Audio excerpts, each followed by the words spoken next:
Finally आज के इस वीडियो में जिन मुद्दों को लेकर हम बात करने वाले हैं, यकीन माने मुझे खुद इस बात का बहुत ज़्यादा इंतजार था कि मैं इस मुद्दे के ऊपर और इस टॉपिक के ऊपर कब वीडियो बनाऊंगा और कब मैं आप तक उन वीडियोस को प्रेजेंट कर पाऊंगा। फाइनली वो दिन आ चुका है जिसके बारे में मैं पिछले 2 वीडियो और 2 दिनों से मैं आपको कह रहा था कि भाई इंटरेस्टिंग वीडियो एक आने वाली है, जहां पर हम भारत के स्टॉक मार्केट और इंडिया और ट्रंप की दोस्ती, उसके अलावा और भी दूसरी चीज़ें, और साथ ही साथ वो 4 कंपनीज भारत के जिन्हें बैन कर दिया है ट्रंप ने, उसके पीछे का रीज़न क्या है, इसके अलावा और भी बहुत सारी इंपॉर्टेंट बातें जो कि आपके लिए ज़रूरी है, उन तमाम तर बातों और पहलुओं के ऊपर हम इस वीडियो में डिटेल्स में बात करेंगे। तो ऑफ कोर्स वीडियो बहुत ज़्यादा इन्फॉर्मेटिव और इंटरेस्टिंग होने वाली है। तो बस बराबर एक रिक्वेस्ट मैं आपसे करता हूं कि वीडियो को लाइक कर दीजिए, तो वही आज भी कर दीजिए।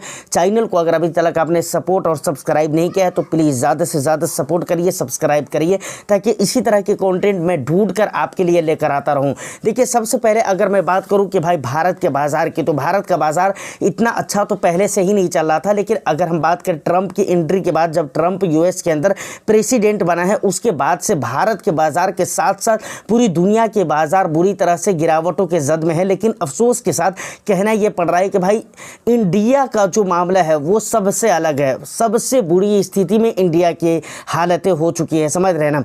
अगर हम गिरावटों की बात करें तो 28 साल के बाद ऐसी ऐतिहासिक गिरावट पहली बार हो रही है। देखिए, बहुत सारे लोग कहेंगे कि भाई कोविड के टाइम पे भी तो बहुत ज़्यादा गिरा हुआ था, उसके बाद 2008 में भी तो गिरा हुआ था, उसके बाद और भी बहुत सारी गिरावट हुई। देखिए, गिरावट हुई है परसेंटेज वाइज, एक दिन में इससे ज़्यादा मार्केट कोविड के टाइम पर गिरा हुआ था और 2008 में गिरा हुआ था। लेकिन हालतों के हिसाब से, करेंसीज के हिसाब से, बिजनेसेस के हिसाब से, बिजनेस के रेवेन्यूज़, कंपनीज़ के रेवेन्यूज़, प्रॉफिट वगैरह, इन चीज़ों को अगर देखते हुए अगर आप देखने की कोशिश करेंगे तो आपको पता चलेगा कि भारत के अंदर ऐसी गिरावट 1996 के अंदर आई थी। उसके बाद ये 28 साल के बाद यानी 29वें साल में ये पहली गिरावट हो रही है, जो एक ऐतिहासिक गिरावट हो रही है भारत के बाजार में। अब यहाँ पर हम भारत की बात नहीं कर रहे हैं, बल्कि दुनिया भर के बाज़ारों की हम बात कर रहे हैं कि दुनिया भर के बाज़ारों में जो गिरावट हो रही है उसके पीछे का जो मेन और मुख्य रीज़न बताया जा रहा है वो ट्रंप को बताया जा रहा है। और बात हकीकत भी, क्योंकि उसके पीछे का रीज़न ये है कि भाई हर देशों के ऊपर वो टैरिफ लगाने की बात कर रहा है। लेकिन ठीक है, हर देशों के ऊपर, चाइना वगैरह वगैरह, इन तमाम तर चीज़ों के ऊपर टैरिफ लगाने की वो बात कर रहा है। लेकिन सवाल सबसे बड़ा ये है कि भाई इन बयानबाजी के बीच में और इन स्टेटमेंट के बीच में भारत की दोस्ती का क्या हुआ, भारत के साथ क्या हुआ। तो देखिए, भारत के साथ अगर हम इसकी दोस्ती की बात करें तो खुलेआम इसकी दोस्ती की क्या कदर करी है वो तो आपने देखा है कि खुलेआम भारत के बारे में भी कहा था कि भाई हम ब्रिक्स देशों के ऊपर टैक्स लगाएंगे। ब्रिक्स देशों में आपको मैं बता दूं कि इंडिया भी शामिल है। अच्छा, ये पहले कहा यह जा रहा था कि भाई ये एक धमकी है, ट्रंप की तरफ से दिए जाने वाली धमकी, और बहुत सारे लोगों ने कहा था कि भाई रियल लाइफ में इसको इम्प्लीमेंट करना बहुत ही ज़्यादा मुश्किल है। मुझे भी लग रहा था कि भाई रियल लाइफ में ऐसा नहीं होगा, लेकिन हकीकत बात है कि अब इसको सिर्फ धमकी नहीं समझा जा सकता है, बल्कि इसको रियल लाइफ में उसने इंप्लीमेंट भी कर दिया है। और उसने कहा था कि भाई हमारे खिलाफ जो भी जाएगा हम उसको छोड़ेंगे नहीं, उसके ऊपर हम एक्शन लेंगे, और ले लिया। अब देखिए, यहाँ पर मैं आपको इंपॉर्टेंट बातें जो बताने वाला हूँ कि भारत की 4 कंपनी, लेकिन उससे पहले मैं आपको बता दूं कि टोटली 16 कंपनीज को यूएस में बैन किया गया है, उसके बिजनेसेस को बैन कर दिया गया है, समझ रहे। अब वो यूएस के अंदर अब बिजनेसेस नहीं कर सकते हैं, या उन देशों में भी बिजनेसेस नहीं कर सकते हैं जो ट्रंप के दायरे में आते हैं, यानी ट्रंप के जो साथी हैं, दोस्त हैं, वो भी उनके देशों में भी बिजनेस नहीं कर सकते, क्योंकि करेंगे तो दोस्ती खराब हो जाएगी। फिर फाइनली हम यूएस की ही बात करते हैं, उसके दोषों की बात हम छोड़ देते हैं, बाद में करेंगे, समझ रहे हैं ना। तो यूएस ने उन कंपनीज को बैन कर दिया, 16 कंपनीज को, जिसमें से 4 कंपनीज ऐसी है जो इंडियन कंपनीज है। अब मैं एक एक करके आपको नाम भी मैं बता देता हूँ, फिर मैं जगह भी आपको बताऊंगा कि ये कंपनीज कहाँ से ऑपरेट की जा रही है, और उसके बाद मैं आपको साथ में ये भी बताने वाला हूँ कि भाई आखिर इसको बैन करने के पीछे का रीज़न क्या है, उन 16 कंपनीज को क्यों बैन किया गया है, और भारत के 4 कंपनीज को क्यों बैन कर दिया गया है।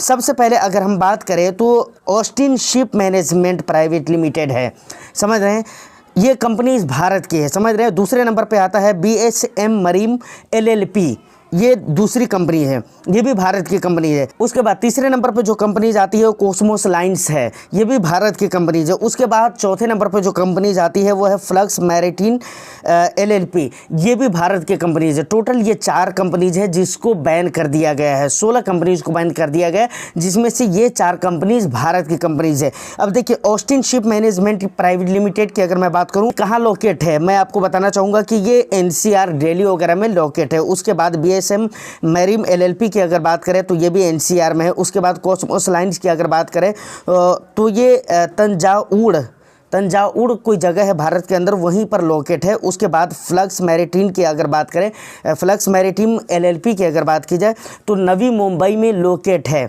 यानी इन जगहों पे इसकी मेन ऑफिस है जहां से ये कंपनीज ऑपरेट की जा रही है। देखिए अब इससे भी इंटरेस्टिंग है इसके पीछे का रीज़न, इसके बैन होने के पीछे का रीज़न जो है वो इससे भी ज़्यादा इंटरेस्टिंग है। बैन क्यों किया गया है? देखिए ये लोग किस कारोबार में ये लोग क्या कर रहे थे पता है आपको? ये लोग ईरानी तेल का कारोबार करते थे और उससे जुड़ी हुई कंपनीज है। ये कोई है कि भाई मार्केटिंग वगैरह कर रही है या कोई एक्सपोर्ट वगैरह कर रही है या कुछ भी कर रही है, मतलब ईरानी तेल से जुड़ी हुई चीज़ें हैं ये और जुड़ा हुआ मामला है ये।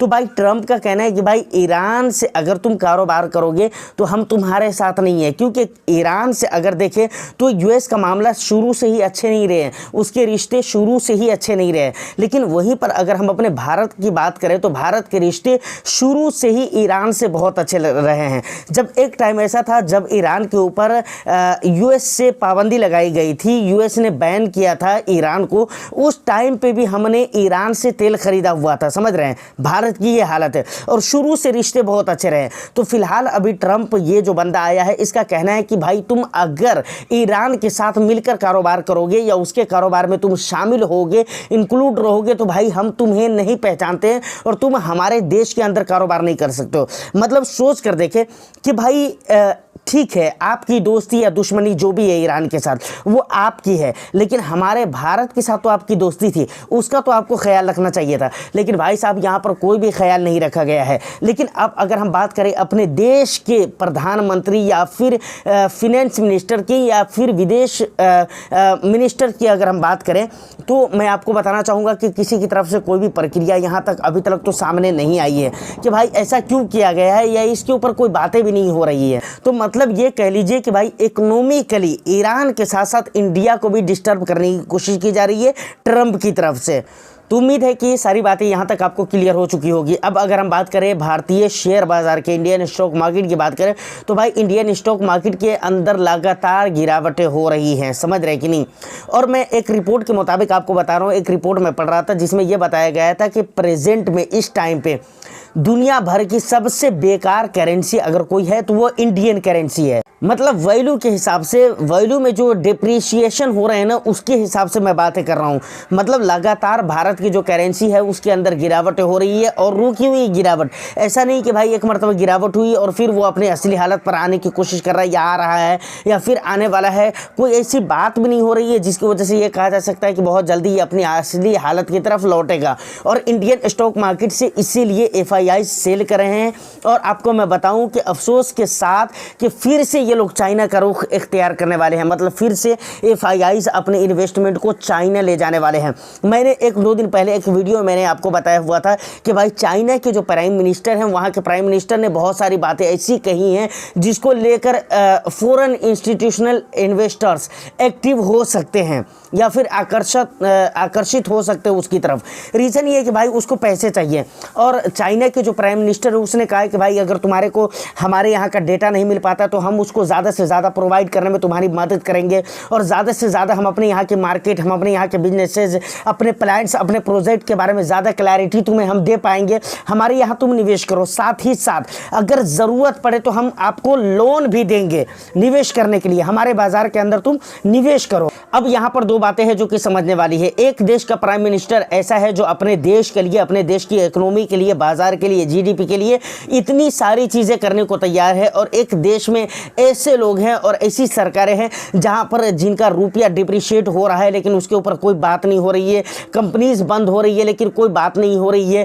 पूरे इंडिया के अंदर ढिंढोरा पीटा हुआ है कि हमारी दोस्ती बहुत अच्छी है, आईटी ऐसा करेगा वैसा करेगा, लेकिन कुछ भी होने को तैयार नहीं है और कोई बात करने को भी तैयार नहीं है। तो सोचिए FIIs कहाँ जाएंगे? उन्हें लगेगा, उन्हें कॉन्फिडेंस आना चाहिए कि भाई किस देश के प्राइम मिनिस्टर है, किस देश के लोग अपने देश के बिजनेसेस को लेकर, अपने प्लान्स को लेकर, अपने प्रोजेक्ट को लेकर ज़्यादा सीरियस है और ज़्यादा क्लैरिटी के साथ काम कर रहे हैं और ज़रूरत आने पर वो कब अपनी ज़बान भी खोलते हैं। अगर ऐसी ज़रूरत पड़े कि बोलना पड़े तो वो बोलते भी हैं। और चीन की अगर हम बात करें तो भाई ऐसा नहीं है, वो तो सबको दुनिया जानती है कि भाई चीन US का मुकाबला अगर कोई कर सकता है तो वो चीन भी कर सकता है, समझ रहे हैं ना।